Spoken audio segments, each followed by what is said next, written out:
Hi, I'm Kathleen Murphy, and welcome to Murf and E Unfiltered, Zero BS Biz Talk. I'm here with my co-host, Elliot Grossman. How are you, Elliot? Hi, Murf. I'm doing great. Excellent. How you doing? Doing well. Getting ready for, I guess, experiencing the true fall.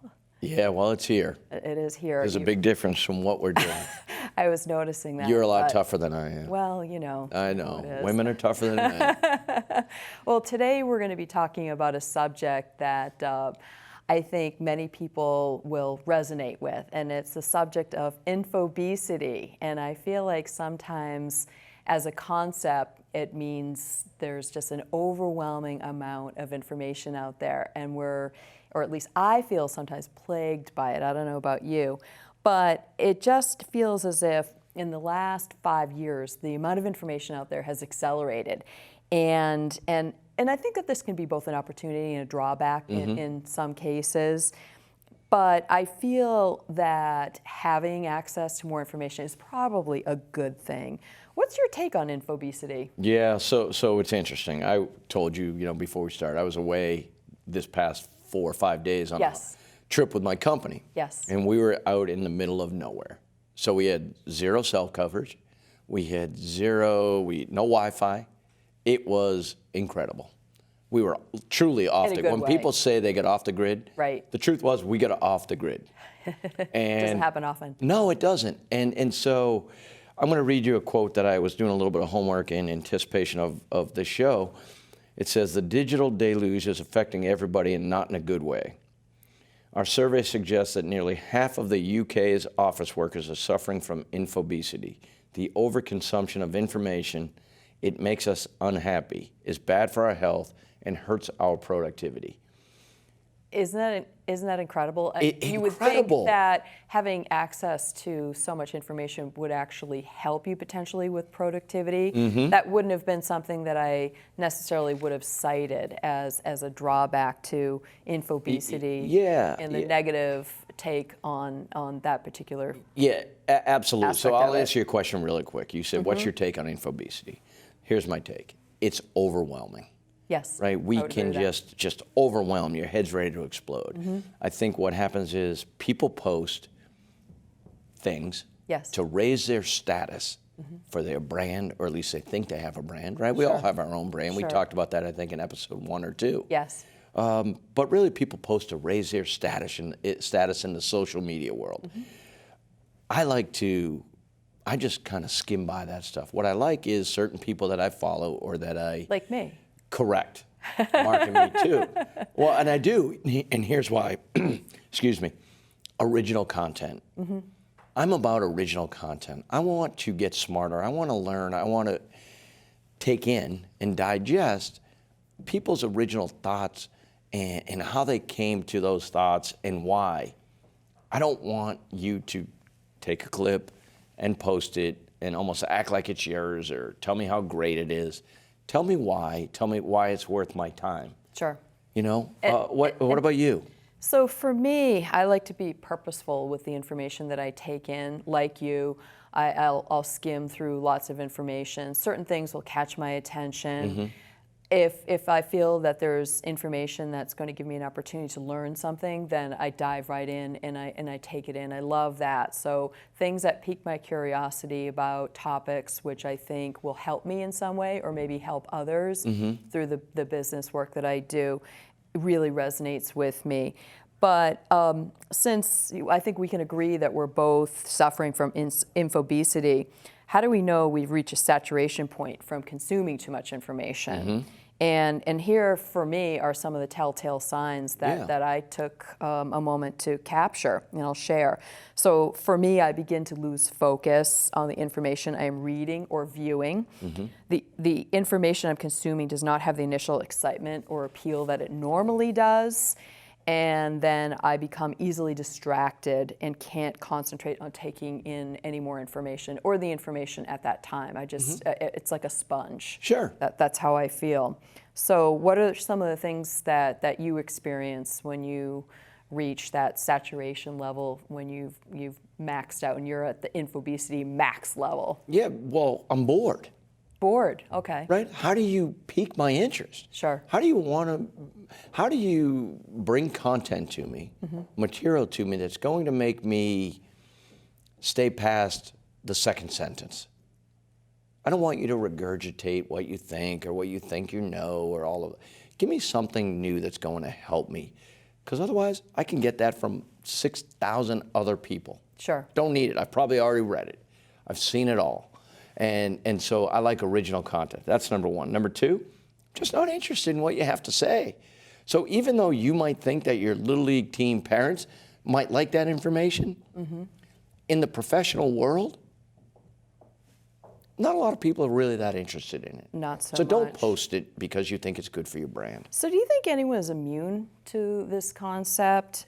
You know, I'll come back to you in a minute and let you answer that. Yeah, please. But I want to talk about how we can tackle infobesity and to dealing with it. For me, I don't think anyone's immune. I feel that maybe a few people on this planet might be immune. Those people that are off the grid, you know, good for them. They probably are enjoying life a lot more than other people. Absolutely. Maybe Yep. Occasionally this weekend you had that opportunity to get off the grid, but not too many people are able to do that. Correct. So I have a sense that not too many people in this day and age in the U.S. right now are immune to it, unfortunately, because I feel, as I said earlier, I feel it's a bit of a plague. So, tossing the question back to you, do you feel the same way? Yeah, of course. And again, going back to getting off the grid, it was nice to unplug.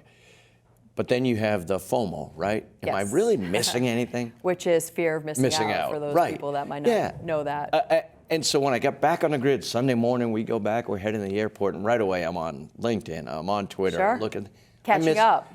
I missed nothing. Sure. I missed absolutely nothing and went through it. So Did you have any sense of withdrawals? You hear people talking about especially the Gen X and millennial generations, but I don't think it just applies to them. That's a great I think question. it really is pervasive, regardless of which generation you're in. You get this feeling of, oh my gosh, it's the FOMO, right? But it's more than that. It's the, oh my gosh, you know, what did I, you know, potentially have to pay attention to that I should have, and now I'm not going to know this, and I'm not going to be able to conversationally Absolutely. keep up.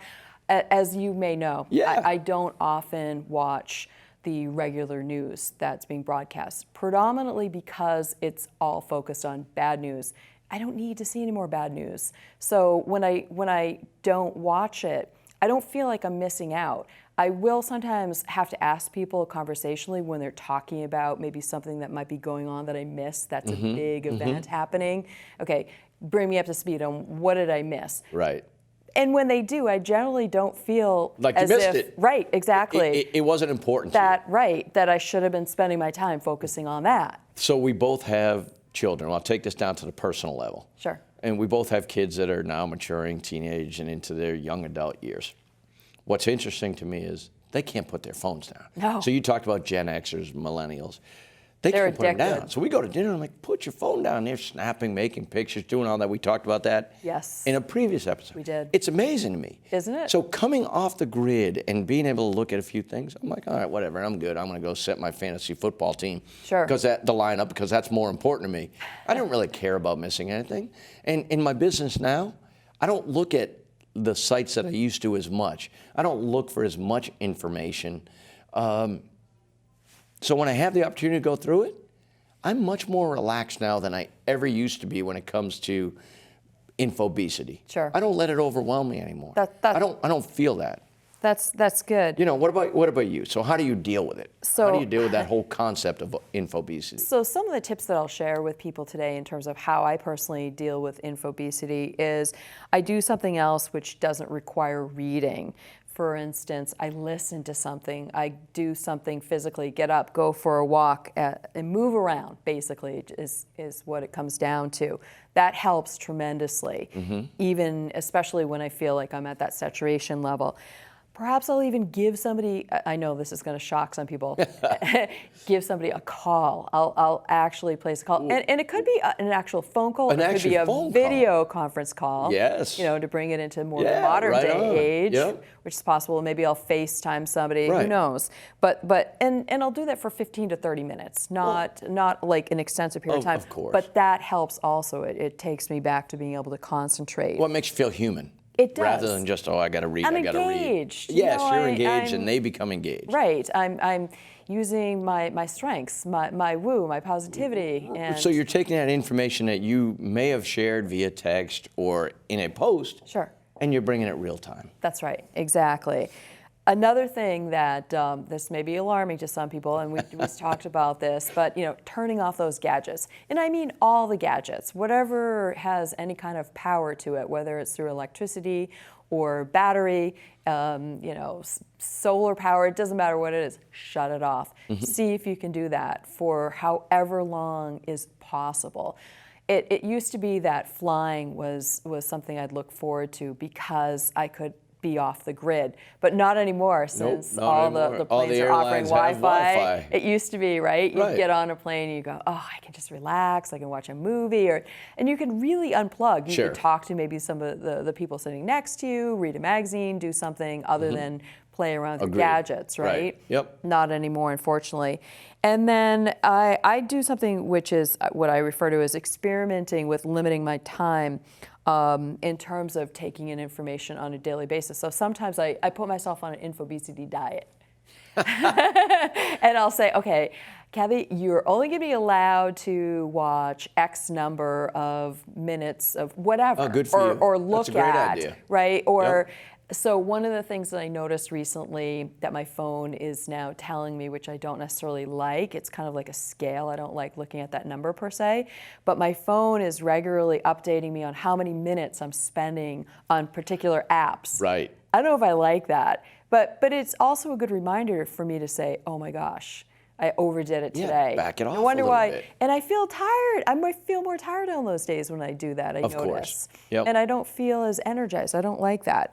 The last point is, so I strive for of taking in a variety of different information. So sometimes I'll switch it up. I will listen to the radio. I will watch TV. I'll go on the internet.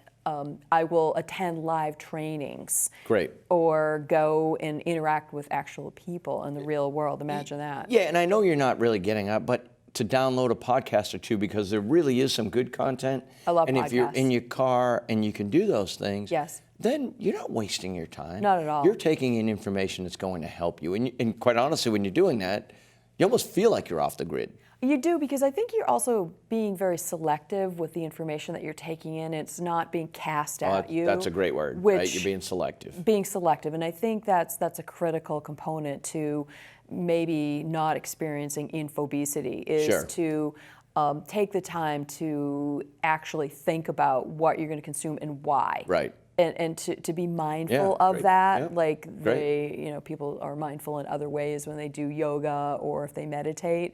I don't do either of those very well, but I've been told this, so Yes. I don't purport You've to be an heard. expert. I've heard. Yeah. Exactly. Do you think we're going to ever experience a time when infobesity is going to improve, or is it just going to keep getting worse? Well, I laughed when you sent me the information, some of the questions, we talk about some of the content. I literally laughed out loud. No, it's when not. I said that? Well, you know the answer. I know. The answer It's is a rhetorical question. I know, and I think I have to answer because of what we're doing here. But the bottom line is, it's only going to get worse. We know that. You've got people coming up, more things, more apps, more. It's going to get worse. It's not going to improve. So it's up to us to change our approach, as you said, to consuming information. Otherwise, you're going to have to go on that infobesity diet you talked about. Exactly. However, it brings up the conundrum also of potentially having too many choices. And that can be a problem also, and that's part of this overall concept or construct of infobesity, is that you have so many choices. Sometimes it can be paralyzing. The buffet of information. That's right, exactly. And a lot of it is negative. And I think you talked about, unfortunately, it is. Right? Yes. Yeah. And well, I think, in my opinion, the news tends to sensationalize things that are negative because it gets people's attention. It's easy to write some kind of a caption to lure people in, to get them to watch the advertising, et cetera. I mean, we get this. I come from the marketing world. You come from the sales world. Having, been at companies that spend millions of dollars on advertising, we get that. Yes. However, you don't have to play into that game or fall prey to that particular set of circumstances. Yeah. Yep, for sure. It goes back to having some more control. So I would like to believe that it's not going to get worse because of being a positive person. However, I'm unfortunately in your camp at this moment, saying I don't see it improving either. And so, what else can we do about that? Yeah. I thought about that question. What else can we do? Well, we can do all the things that you've talked about. Mm-hmm. No one's going to shut their phone off, Murf. You know that. No one, very rarely do you shut unless your phone their off. battery's dying. Unless their battery is dying, when they have to conserve it. Right, a call from the lottery telling them they won it or something. So I think, your suggestions that you mentioned earlier are great. Limit the time. Yes. Take a look at it. It's right there for you to look. Oh, man, I've been on my phone. I've been on these apps. In my opinion, those are the things that you can do. I don't know if we can do much more other than getting off the grid. And you don't go off the grid. I haven't been off the grid in 3 years probably. And it was great. I mean, give me, honestly, you talked about it. I'm trying to think about the last time I was off the grid. It was probably when I had the good fortune of being in Fiji a couple of years ago. And I was at a resort, and you would think, yes, they would have Wi-Fi. Well, they did, but in a very limited space, probably about the size of the space of this table here. Right. And so everyone was kind of huddling up. You could tell who was there, maybe on sort of a vacation, but they were trying to do some work. And I had occasions where I had to download information and communicate with people. So we'd all be huddling around. It was kind of like almost a fire pit in some respects, and holding our gadgets to try to get that Wi-Fi to because we're all catch super back important, up. right? But the moment I stepped away from that space was liberating. And it allowed me to kind of feel and go back to an era where we grew up. I won't say what decade, people can guess, where it was a simpler time. Many decades. Well, you know. But when we didn't have gadgets, we didn't have things that held our attention and that we were quote unquote addicted to. We were forced to do other things. We had to go play outside. We had to go ride our bikes. We had to come up with things and be inventive in terms of what it was that we're going to do to keep ourselves busy. So how do we, going outside and riding our bikes, all the things that we enjoyed and loved as a kid, and really hate to see our kids not doing it as much because now everything is organized, right? You have to be part of a club team, or you got to be part of this and part of that, and all it does is cost us parents money, and we know our kids aren't very good, but they do it anyway, and they have fun, and it keeps it out of our hair. As a professional, how do you equate riding your bike and playing games and being outside as a professional? 2 examples of that. Like, I think you talked about taking a walk, or sure. So in terms of what do I do in those instances, so I try to go to the gym as often as I can. It's great for my mind. It's great for relaxation. It's great for your body. It's the right thing to do since we don't have gym class anymore, right? Sure. So when I go to the gym, though, I will listen to podcasts. I started doing that instead of listening to music because there were certain things that I wanted to learn about that would be really great when I'm sitting, whatever I'm doing, riding the bike. Rowing is a little tougher to I found. So I don't suggest rowing and listening to podcasts. It's a little difficult to do that. But so let me jump in real quick. Sure. So when you talk about that and you go to the gym, because I'm guilty of it as well, you look around the gym and at yourself, and everybody's listening to music or podcasts, whatever it may be, but every 40 seconds they're looking at the phone, checking email. What am I missing? What am I missing? They are. Wouldn't it be good to just shut it off? I almost wish there was a rule where you could do that, where Yeah, they wouldn't said, that be okay, great? like you leave your keys and leave your gadgets here when you enter, so it's almost a sacred place. I'm not a super religious person. I'm not going to get into that.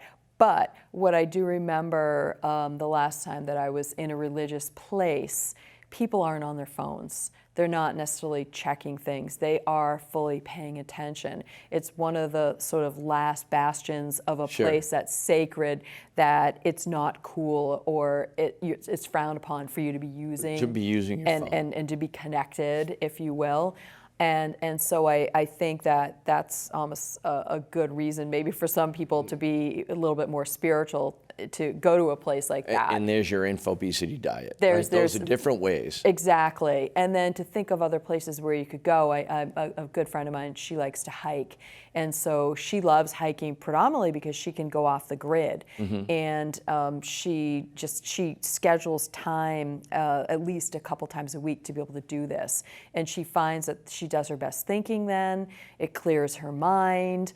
And then when she's really enthusiastic to get back, and she's got more energy, not only from the hiking part, but from just freeing her mind from all the sort of gadgetry, if you will. Sure. Which I think is absolutely. a problem regardless of what decade you grew up in. We just happen to be exposed to these gadgets later on in life. So Right. we, I think, are more fortunate and have had the benefit of seeing the beauty of not having infobesity be something that we have to contend with or have had to contend with our whole lives. I feel badly for our kids and for people of the more sort of recent generations that have come about. They don't know any differently, so for them, that's unfortunate.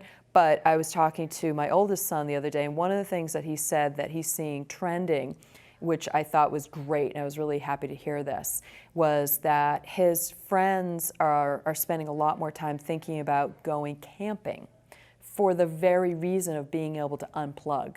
They love the fact that they can go be outdoors, do something that is good for them, and just toss their phones. Because they're on and gadgets information away. overload. They are. And so, these younger folks, younger generations, are overwhelmed with information. They're so overwhelmed, and they don't oftentimes know really how to address that. Right. So I'm hoping that some of the points that we've talked about today will help them in terms of maybe inspiring them to try some of those things, or to invent some other things themselves that they could come up with to address the conundrum of infobesity.